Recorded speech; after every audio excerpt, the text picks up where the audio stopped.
Have you ever heard this before? If I stop smoking, I'll gain weight. Well, there's actually truth to that. You will gain. Most people do gain weight when they stop smoking.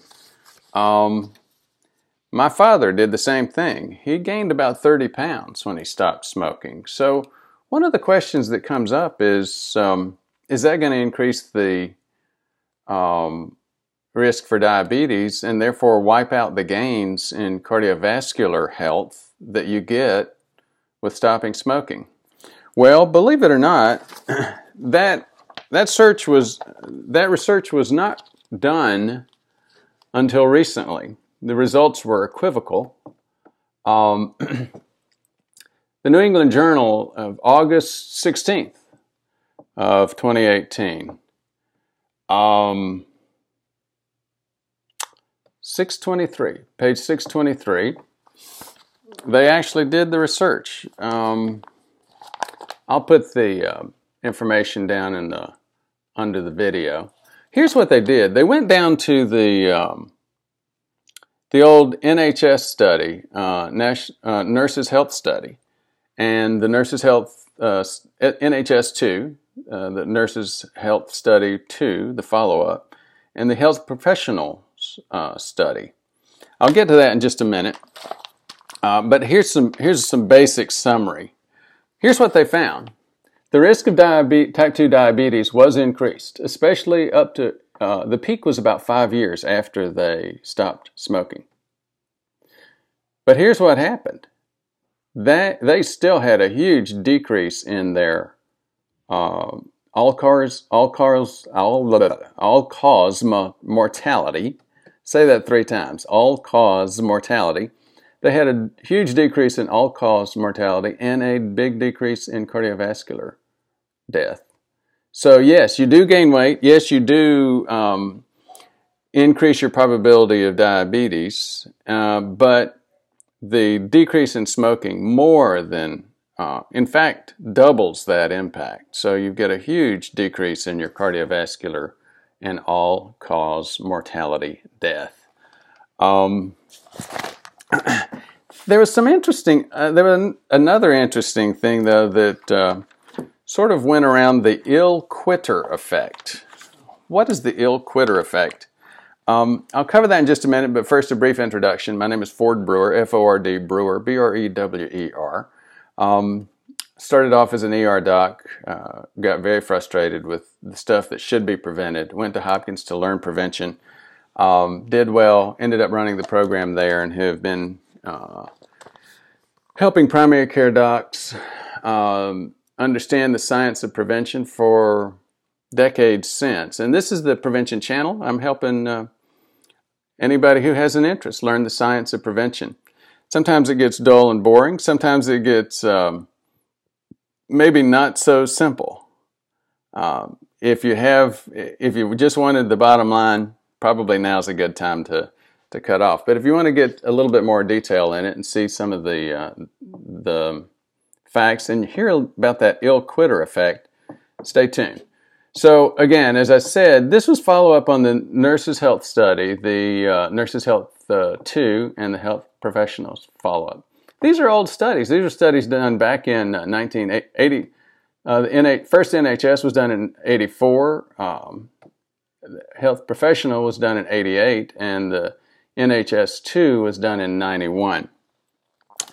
They did assessments by a doc every 2 years to look for diabetes. They did assessments every couple of years with exercise, and our good old friend, the FFQ, Food Frequency Questionnaire, to find out the diet for these people.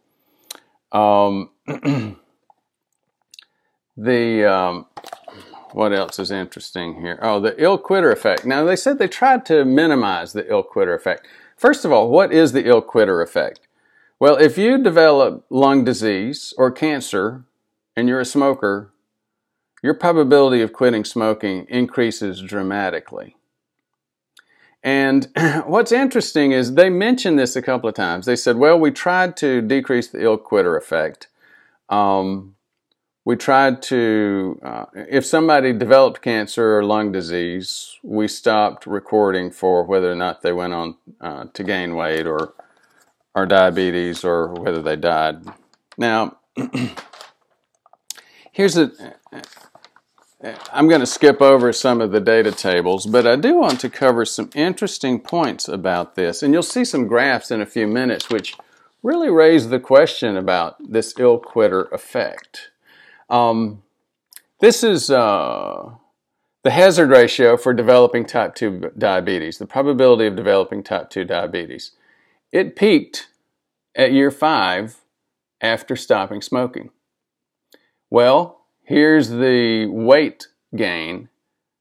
It peaks at year 5. So yes, you do tend to gain weight. That peaks at year 5, and so does your risk for diabetes.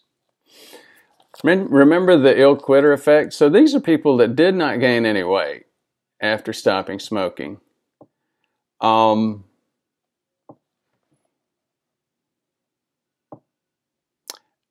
They were much less likely. That actually doesn't cover ill-quitter. This is on the next slide. Let me go through and explain those real quick. Hazard ratio for death from cardiovascular disease. As you see, remember year 5 post-quitting was the peak year for getting diabetes or for getting a diagnosis of diabetes. It was also the peak year for weight gain, year 5. Guess what? It's also the biggest difference between your probability of dying as a smoker, which is up here, the straight dotted line, versus your probability of dying if you quit. Now here's what's interesting. The people that had the biggest dip, the biggest decrease in their smoking, in their probability of dying, were people that had the biggest weight gain. So again, that makes you wonder, these people did not have a weight gain. They continued to decrease their probability of dying. And by the way, this shows that the probability of dying remains lower than those that are smoking. So there's no question, no matter which way you slice it, weight gain, diabetes, no diabetes, stop smoking. No question. But here's this interesting part, this delta, this difference between folks that did not lose weight and folks that, that did not gain weight and folks that did gain weight. The folks that gained weight actually had a bigger decrease in their probability during that 5-year weight gain. Now that doesn't say go out and gain weight. But again, you remember the question was the ill-quitter effect. In other words, were some people with COPD or other reasons quitting. There was actually some study that showed something similar to that. It was done in Korea. They didn't get too deep in terms of explaining that, and that's just one thing that's just not explained at this point. What is explained is this. Yes, you can gain weight if you stop smoking, just like the lady in this image. But guess what?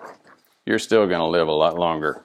So don't worry quite so much about gaining weight when you stop smoking. Just stop smoking. Thank you.